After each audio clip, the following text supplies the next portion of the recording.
The draft lottery is done, and the Pacers will officially pick 7th in the 2023 NBA draft, as well as 32nd. Lots of stuff happened at the draft lottery. I was here. I'll break it all down in what was said from Tyrese Halliburton and Kevin Pritchard, all on today's Locked On Pacers podcast. You are Locked On Pacers, your daily Indiana Pacers podcast, part of the Locked On Podcast Network, your team every day.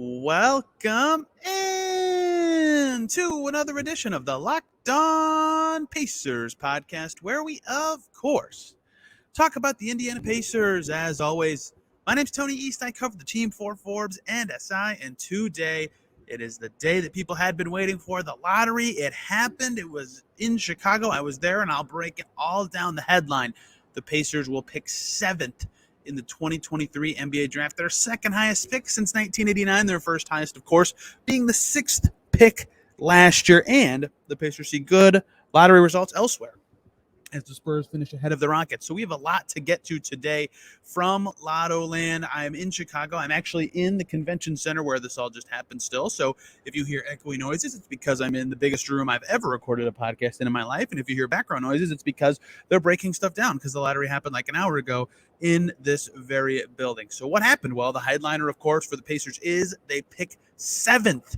in the draft. It's such a production the way this all goes down with the drama and the cards and the people coming on stage, but rapid fire through the top first 8 picks that they did in reverse order: 14, 13, 12, 11, all the way up through 6, chalk, no changes. The only team that jumped into the top 4 at all was the Blazers, who jumped from 5th to 3rd, and the top 3 of the 4 teams remain the same. So the Pacers didn't drop, which is good. I mean, it's hard to think of it that way, right? Like I said yesterday, their median outcome, their 50th percentile outcome was above the 7th pick. So 7 is like technically better than that, but it's also worse than their average. If you did like a million trillion of these, it's like fine. They didn't drop. That's what Tyrese Halliburton said when I asked him after. How did it kind of feel? He just said, well, if we didn't drop. Like, that is, of course, not the takeaway you want, right? You want to be in the top 4, but it is a good takeaway in that you're in the 7th slot.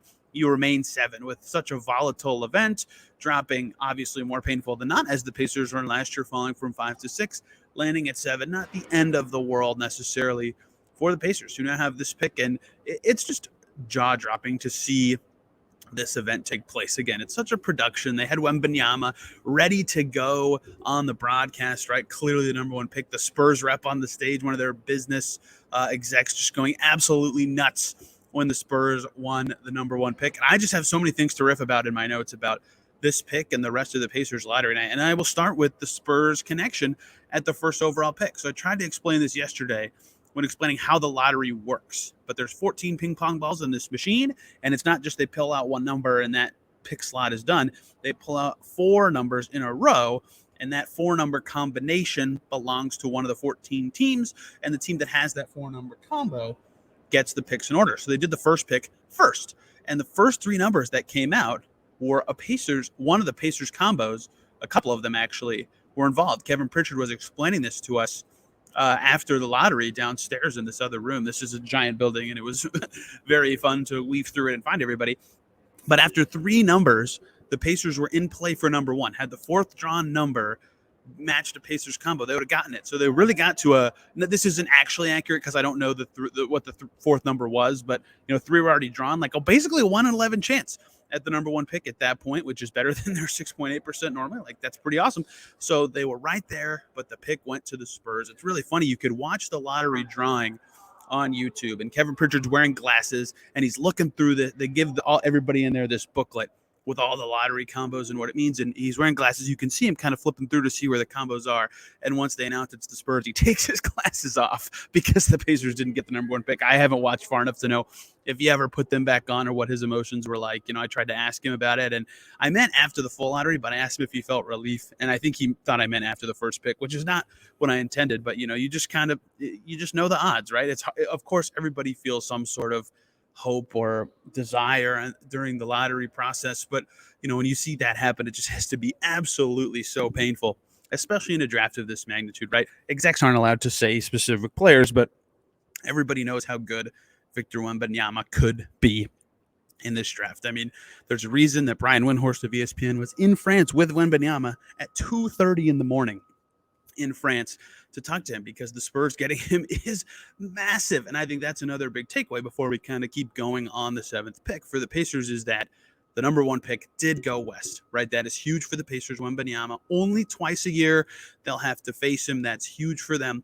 Also significant that he's not in the East or in their division, which was possible with the Detroit Pistons. So that is, of course, significant. We'll talk about all the other kind of ripple effects later. But the prize of the draft, Victor Wembanyama, of course, not coming to the Pacers because he's going to the Spurs, because the Pacers were 1 number away. It was also really funny to watch Tyrese Haliburton, normally a very bubbly and outgoing kind of guy, up on the stage, right? They keep pulling these cards with the team logos out of these envelopes and announcing who picks in one slot. If you watched it, you know exactly what I'm talking about. And Haliburton, normally, again, a very smiley guy, if you've watched him play or watched him interact with people, totally stoic the whole time. They announced the Pacers at 7. He didn't change reaction. He didn't do anything. I asked him about it. He said he didn't know where the camera was he was supposed to look at. So he just kind of stared off into the distance and kept his composure at 7. Again, not moving down, I think, makes it less painful to not move up, right? If they went to 8th and got jumped by someone else who went to the top 4, that would, of course, feel extremely painful, especially if that team was the Wizards, who they ended up splitting the odds with after that coin flip. But no one behind them moved up, which I suppose will give them some solace that the odds just weren't in their favor. Of course, no fan is going to feel that way, but it was very funny to watch Haliburton remain just so in the moment, which is not really something you expect from him, just given his personality. But a fun guy to watch. Go up there. I got a good picture of him smiling before going on stage just before the lottery. So in talking to Pritchard, I thought there were some noteworthy things, but this was the biggest one. You can read more of these in my stories as they come out over the next couple of days. But he was describing the tiers, right? The Pacers are one of the teams that tier off the draft. I think that's smart, because making trades within tiers can be a way to get value, or moving into a tier is a good way to describe why you'd give up assets, like moving up from 31 to 22 to get Isaiah Jackson, for example, to them was moving up a tier, right? So he said, here he kind of described the top as 3 tiers. The first tier being, look, I'm not speaking for him. He did not say any players' names, as I explained earlier. Executives here won't do that. But he said there is a top tier and then a little bit of a second tier. I think you can all figure out that the top tier is Victor Wembanyama. Then he said there's kind of a second tier and then a little bit bigger of a third tier. Pacers in that third tier. So the important thing to note, 1, is that was how it was described. But 2, without knowing, I'll be curious if we ever find out, or if it ever becomes clear through the draft process, where the Pacers and Pritchard kind of view that tier, right? Is it 4 through 9? Is it 6 through 11? That will kind of be informative of what they might try to do. If they really like someone who is projected to go 4 or 5, do they make that splash because it's more tenable? If they think they can move back and stay within their tier, they willing to do that? I don't know, but it is important to note that as he kind of discussed those tiers, he made it clear that it's kind of a third tier that the Pacers are in. So I think some other stuff happened that I want to talk about. And I want to talk about the guys that could be available in this range for the Pacers, or trade options that may be materialized. We'll get to a lot of other stuff to close out today's show, but the crux of it all, the 7th pick for the Pacers. The first time the 7th pick hasn't jumped in like 6 years of the lottery. How very Pacers of this to go down, since they have not jumped up in now 35 years of the NBA draft. Just absolutely jarring to think about the luck against their favor. Before we continue talking about other various lottery things, the players in the Pacers' potential range and tier, other trade stuff, the 32nd pick coming their way, what that could mean, all sorts of stuff. Let's first talk about Bird Dogs. Bird Dogs makes clothing that fits everything you could want. Fit, comfort, and versatility into the perfect clothing fit. For example, I have Bird Dogs clothing and I look better and feel great when I'm wearing it. It's very comfortable. They have very stretchy fabric. It makes my legs look great. I have the 7-inch shorts and they're awesome. They're way comfier than my other shorts and pants. That's why I wear them so much. And they're really versatile, right? I can wear them when I'm golfing. I sometimes wear them to the gym. I wear them to podcast quite often, which you can't tell because you can't see my legs. I work from home, but meetings, I have them on. My girlfriend, I wear them on dates sometimes. You can wear them literally to anything, and they look good. and they're comfortable and they fit well. What more could you ask for in a pair of pants or shorts? Try them out for any scenario of your life. So try them yourself. Go to birddogs.com/LockedOnNBA. When you enter the promo code LockedOnNBA, they'll throw in free custom Bird Dogs Yeti style tumbler with every single order. So if you want clothing that fits well, is comfortable, and is very versatile in your life, you've got to check out Bird Dogs. Again, birddogs.com/LockedOnNBA. Enter the promo code LockedOnNBA.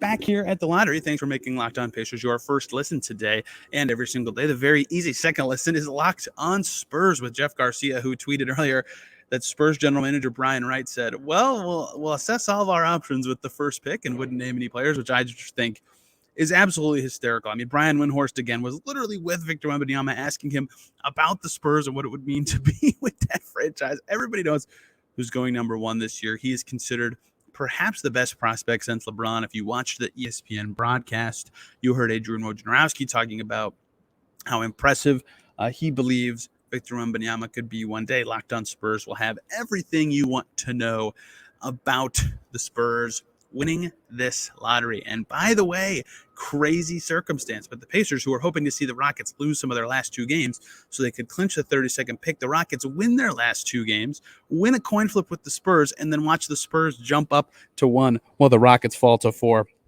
That has to sting. So maybe Locked On Rockets could also be a second listen here. Jackson Gatlin on Houston's path forward. So 7, interesting spot in this draft. I've heard some people say there's a top 3, a top 4.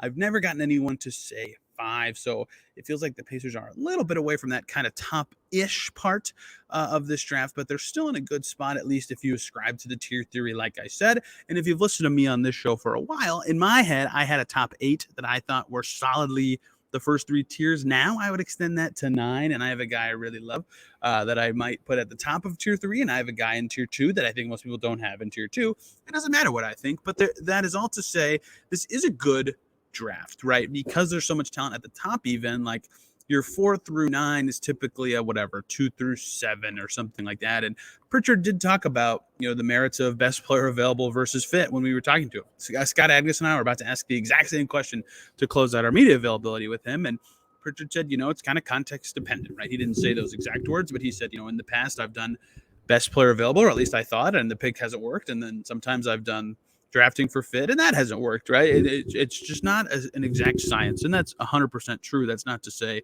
the Pacers should or shouldn't do any specific thing, but it is worth noting that, there is not a foolproof strategy, and they'll have to consider both options. But he did say defense will be important, and that was known, right? The Pacers have talked about their need for defense at every point since the season ended, right?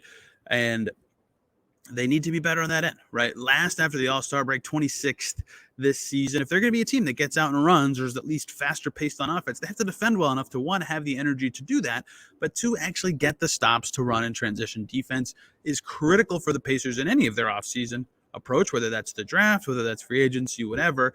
And so prospects that have defensive skills, I think, will break ties over maybe general talent for some of these other prospects. I think that's obviously important to know as this kind of progresses forward. But who's kind of mocked in this range? Well, Tankathon, I believe the way Tankathon does their mock draft is it's kind of aggregated from a bunch of other ones to see kind of who's in what spot, right? They have Wembanyama 1, Brandon Miller 2, Scoot Henderson 3, Amon Thompson 4. I think most consider that to be tiers 1 and 2. Some people would have Amon Thompson in group 3. I've heard some people who have him 3rd in this draft. I've said this on the show before, but either way, that is kind of the lottery tier, if you will, the top 4. After that, there's kind of a big swath of guys that you hear, right? Jarris Walker from Houston. Caitlin Cooper just wrote a great piece on Basketball She Wrote about Jarris Walker and what he could do, right? Kind of beast on the glass, good defensive, tough guy at Houston.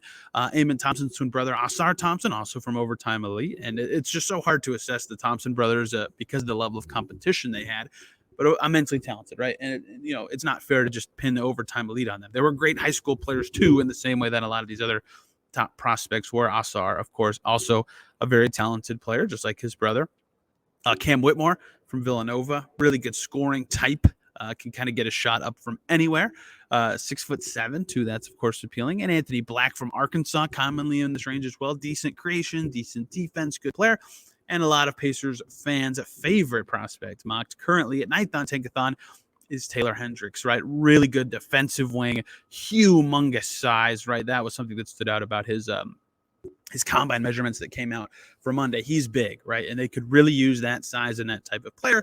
And then some mocks have Grady Dick higher than this. Tankathon's currently got him at 10th, maybe the best shooter in this draft. I wouldn't say he's just entirely a one-way player, but he's pretty close. If you need shooting, though, he is, of course, a good pick. That is kind of the range, I think, of guys that the Pacers will be commonly linked to or talked about, right? If any of them come into town to work out for the Pacers, or if any of them meet with them at the combine this week, right? I'll be there the next 2 days. I'll at least ask any top prospect I can if they've met with the Pacers. Those are the names to keep an eye on to me, because they're in this range and it's kind of a big tier. Now, here's the thing. Asar Thompson, not known for his defense. Cam Whitmore, kind of, but not really, right? That is where Anthony Black, to a lesser extent, but more so Jarris Walker and Taylor Hendricks, really stand out in this group from a Pacers perspective. They have some sort of projection to be a good defender at their position and have size, which the Pacers desperately need, right? Pritchard at his end of season presser was talking about their need for fours. Well, he didn't say fours, right? He kind of described how the Pacers view positions a little differently, like hybrids and wings and, tweener 4-5s.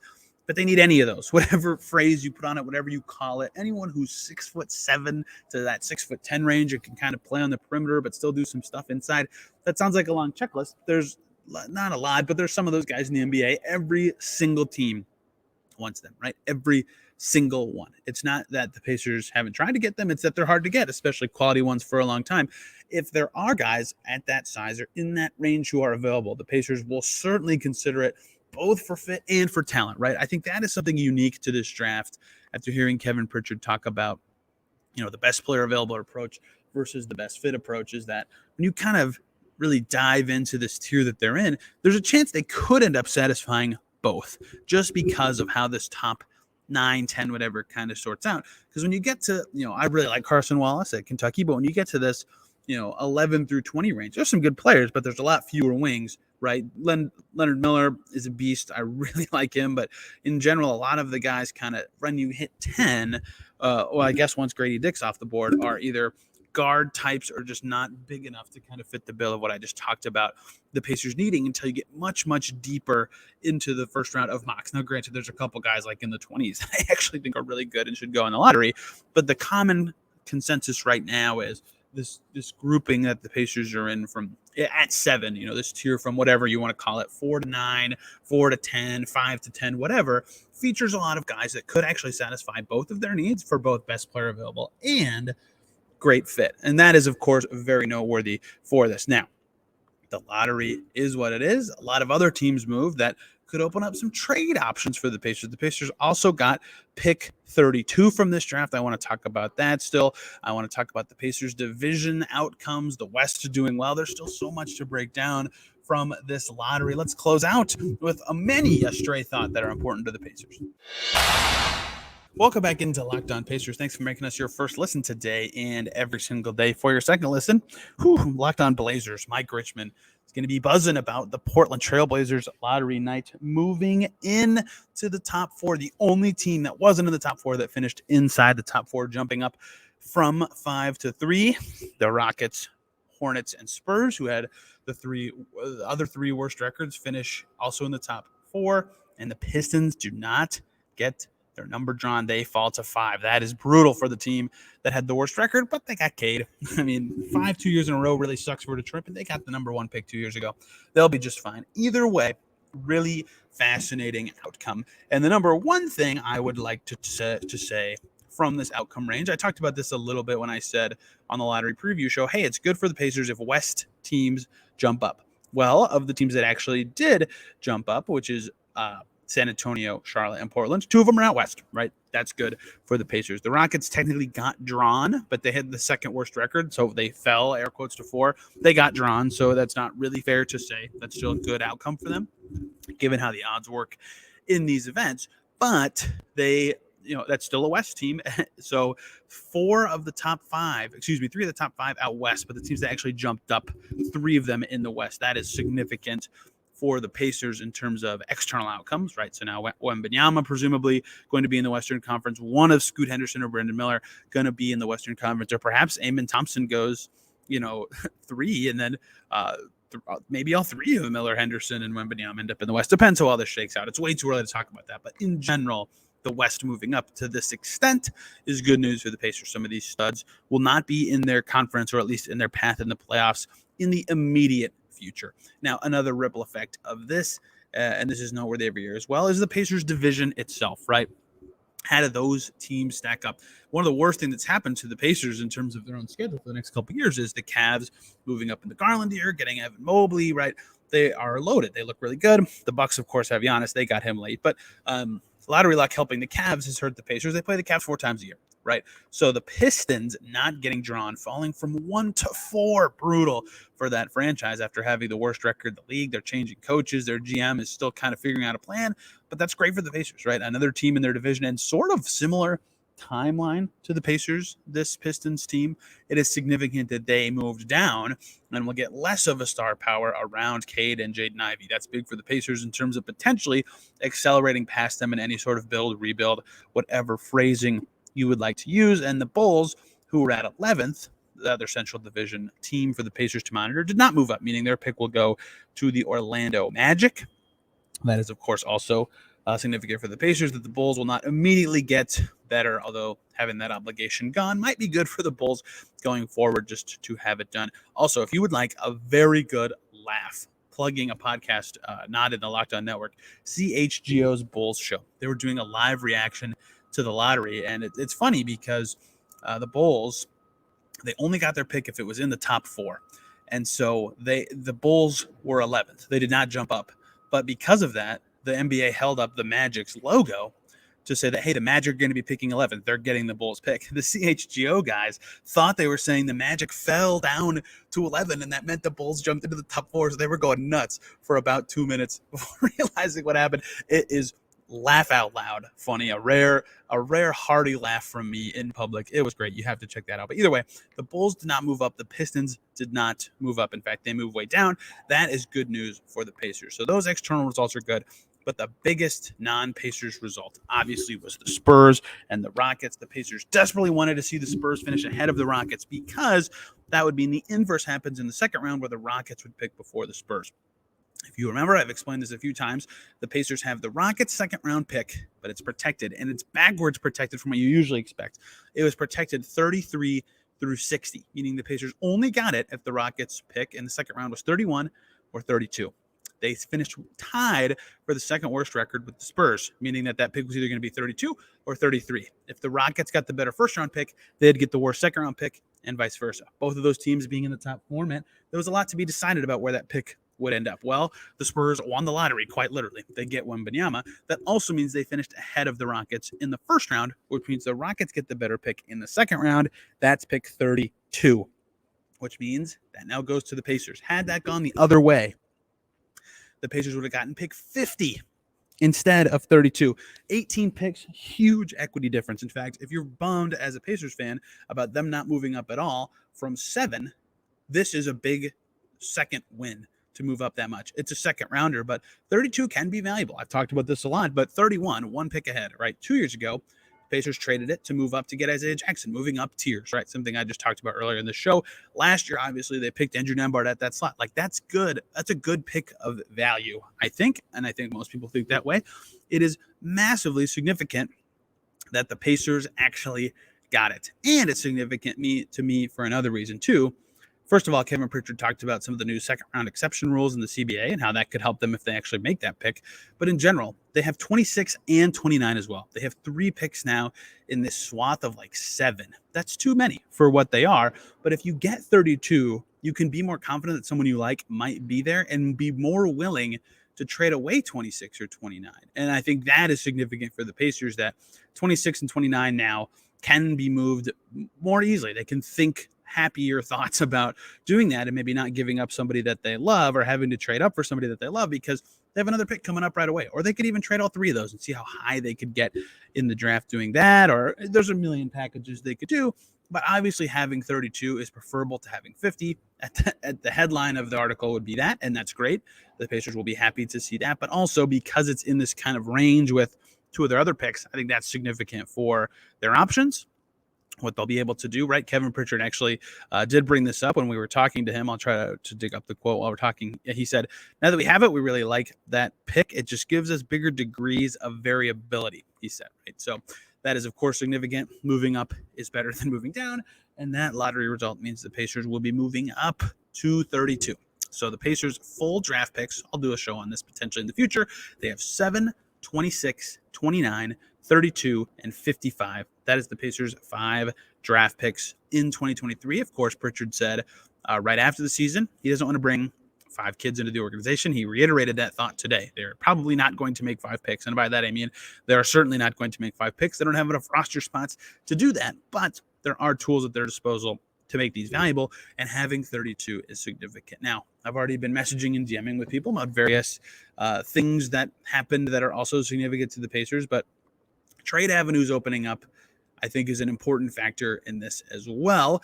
And that is where I will start with Detroit. Scott McNeil has messaged me about this, but, I talked to Scott about all sorts of cap dorkery and trade stuff. The Pistons at 5 is fascinating to me because they're kind of outside of that top tier of teams and prospect range, and they might want more young talent, right? They're not ready to ascend just yet. Would they be willing to go from 5 to 7 if the Pacers also threw in the required amount of assets to make that happen? They're an interesting team in that mix just because of that, right? They have Cade and Ivy, and Duren looks like he's going to be pretty good, but they have a lot of question marks, right? Does adding more young talent mean anything to them, or does adding assets mean anything to them? Maybe not. Maybe they want to be good next year. In fact, I think that's kind of been thought of as Detroit's plan. I think some people thought they'd be good last year, myself included. That did not become the case, but they're an interesting team there. I think the Blazers moving up is really interesting as well. Of course, if you can get Brandon Miller, if you can get Scoot Henderson, maybe you just do that. Maybe you do. But if you also already have Shaedon Sharpe and you have Damian Lillard trying to win a title, perhaps if you're the Pacers, you could look at 3 where Portland ended up and go, can we get from 7 to 3? Is there any vet on our team, perhaps more than one, that the Blazers really like that would, on top of a pick difference, help the Pacers swap from 7 to 3? If you listen to a podcast I did last week talking about trading draft picks, teams typically with top 10 picks don't trade out of the draft completely. They typically trade their first to a different team and get a different first back in the first round, sometimes in a wildly different spot. That even involves star trades. For example, the Jimmy Butler trade, the Bulls got 7 for him, but they gave away 16 with him, right? It's very rare that teams trade fully out of the first round. And so is there something that can be done with 3 and 7? I don't know, but that does make some sense to me, given that the Blazers, if they still have Damian Lillard, would like to be good. And so those two teams are the teams that moved the most significantly, I think, between Portland and Detroit. Perhaps the Pacers could talk to them about some sort of deal if they wanted to move up ever so slightly. The Rockets, for example, seem like they would like to be good next year. Maybe that makes some sense, but they kind of fell out of that top-ish interesting tier. Maybe they probably don't want more young stuff, so they're a little harder of a match to find. And if you're 1 and 2, like San Antonio and Charlotte are, that is also a little bit tougher. So there's less options there, especially in a stack draft like this. In fact, don't even think about the Spurs. Don't comment on anything. Don't tweet at me and say, can the Pacers get 1? No, they can't. That is not feasible for them. The first pick is worth everything in the league. That's why the Spurs rep on the stage went completely nuts when they won the lottery. But maybe there's some interesting trade-up stuff that happened as a result of this lottery. I think Detroit and Portland are the 2 main ones to look at, although Houston does make a little bit of sense, especially if they really think they're getting James Harden and they would like to add some other interesting talent around him. Of course, they could want to move back, but that is bound by the lottery. Those teams are already behind them anyway. Those new options did not move up, but today's show summed up. The Pacers get 7 and they get 32, and that's fine. The average outcomes say they did better than expected by doing that. Obviously, people would like to see their teams do better in the lottery if possible, and they didn't. And that's 2 years in a row where the Pacers didn't. They have not moved up since the 1980s still, but they've rarely been in the lottery. That's not that surprising. Hope the show was informative, interesting. It was really fun to be here, talk to Tyrese Haliburton, talk to Kevin Pritchard, and meet a lot of really cool people in the industry. Tomorrow, I'll be at the Draft Combine, and Thursday, so I'll have some sort of buzzy buzz from that kind of stuff and more thoughts from the lottery and the draft in general coming as the show progresses through the week. If you have any questions for me, I'm on Twitter at Tony R. East, and this show is at Locked On Pacers. Thank you guys so much for listening. Hope you had a great day and are happy as you can be with the Pacers lottery outcomes. We will see you tomorrow.